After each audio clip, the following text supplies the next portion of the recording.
today? So, hey, Todd Barton here from the Barton Real Estate Group. Today, Wally and I are going to discuss kind of a behind the scenes or not really behind the scenes, but more of like a current matter or a current situation in the real estate business that I think is due to how the market has shifted. Like we've gone, I didn't introduce Wally. Wally Hawkins, by the way, the famous. On the team. The one and only, yeah, on the team. Finally made it on the team. Yeah, finally got to be called an on the team player now. No, I appreciate what you do. Honestly, your team couldn't function without you. So, in Las Vegas right now, what month are we in? September? September 2022, just about to end. Couple Get ready more to days. jump into October. And the market, as it has in most of the country, has kind of shifted from a hardcore, absolutely seller's market where the sellers were getting literally everything that they wanted. Plus. Plus. I mean, they're getting more money than they wanted. They were not having to do repairs. I mean, people were It was out of control. It really was. Yeah, it was kind of bad for the buyers, quite Kinda? honestly. Yeah, hard to get a buyer into a house. It really was. So now the market's kind of shifted a little more towards, I'm not going to say it's a buyer's market. I think it's a little more of a neutral market now. I think buyers and sellers kind of have a little bit of leverage on both sides. Well, a lot has changed in the last couple of months from you're not seeing multiple offers like we used to almost every time. Yeah, We're we're still seeing some multiple offers. But not on the right properties, we're seing that, but not, but you're right, before we would see. And we're not seeing people X amount over appraised value. We're not seeing that anymore. Yeah. No guarantees over appraisal. Like Right. people are only willing, and to be quite honest, I had a conversation with an agent this morning about appraisals and what that's all going to look like. And, probably the next 5 or 6 months, we're never going to have an appraisal issue. I mean, values went so high and things closed at such high numbers that it'll take some time. It could even take up to a year, depending on how long it takes to sell enough homes to even start having appraisal issues. So yeah, we won't have to run into that problem in the near future, I don't think. I've been wrong. No, before. I don't think so either. I don't know how long, but I do agree. Yeah.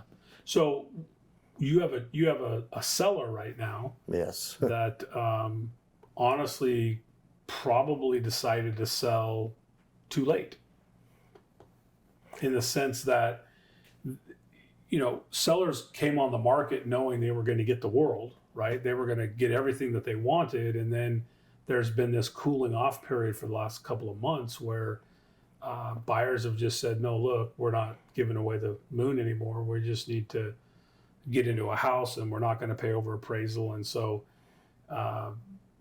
He there's a couple of issues here. One is he really has a unique property for this town.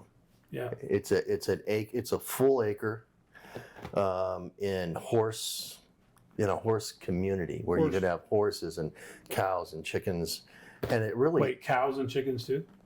I think. I So. don't know. I'm asking. Well, Well, we know it's horse permitted, Yeah. right? So whatever goes along with horse permitted property. I and guess. it's still basically in town. Yeah, no, it's literally within a mile of where I live. I actually live a mile further out of town than where this property is in the valley. And so it's a full acre. Another thing that's very unique about it is it's on city water.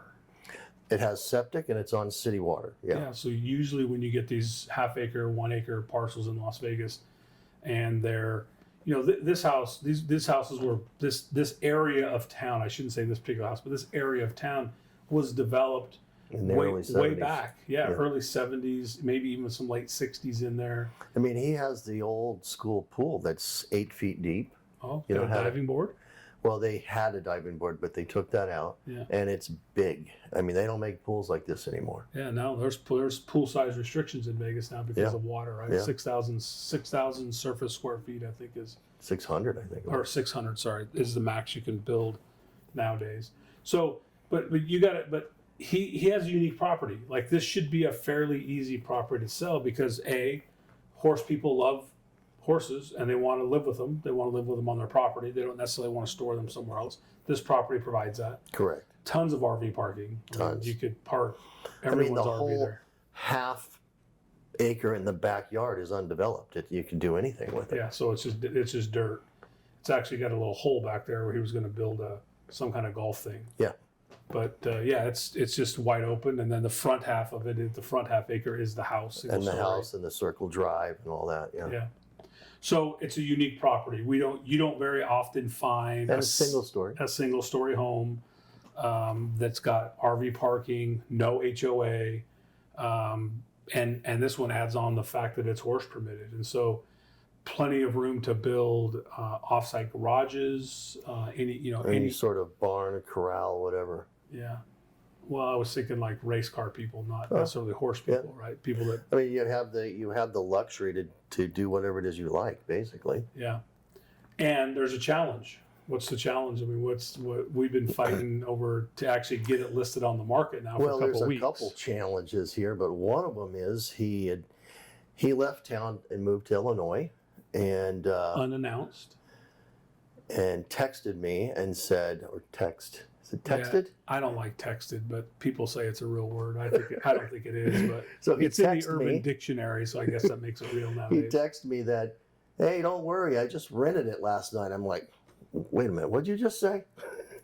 Yeah, so he hired us to sell it. Right. He was cleaning it. He was doing a He few was things. putting in a couple of things. He said, give me a week or so to fix some things and then we'll go on the market. Well, we were getting close to that time frame and he texted me.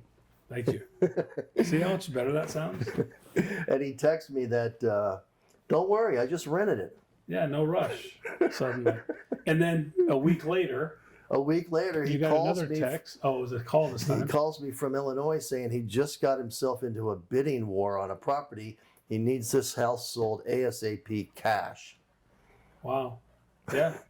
So no challenges here. I mean, it should be pretty easy, right? So now we got a property that's got a long-term tenant in place. Yeah, he found a real estate agent / property manager who had a tenant who was a friend of hers who needs a year-long lease to rebuild his credit. Yeah. So when you're selling a home that's unique, you're selling a home that is probably something that you could sell fairly quickly. You really should talk to your agent about the things that you do. Yeah, Right. I mean, we knew that he was cleaning it. We knew that he was getting it prepared. Little did we know he was packing all of his stuff and moving to Chicago. yeah. Right. So, which, by the way, we have another video that talks about whether to sell your home, when you sell your home, whether it should be vacant or whether you should stay in it. And we can share that as part of this video as well. But no, so it was going to be good that he had now decided to vacate it, that we could actually get people in to see it easier. Right. And then he I was reoccupied preparing it. for him to vacate. We were going to do a coming soon. We were setting up for an open house. Yeah, so we had a lot of plans. And now there's a renter there that won't allow open houses, that probably won't allow us to do the things we really need to do to get sold. So I think the point here is when you go to sell your home, make sure you consult with your agent. Make sure that you're talking with the agent, kind of updating what's going on. What are the plans? I'm thinking about this. I'm thinking about that. We really can't help you make a great decision on what to do or how to sell your home if we don't really know what you're thinking. And the big problem here is he created a giant problem for himself, which will slow the whole process down.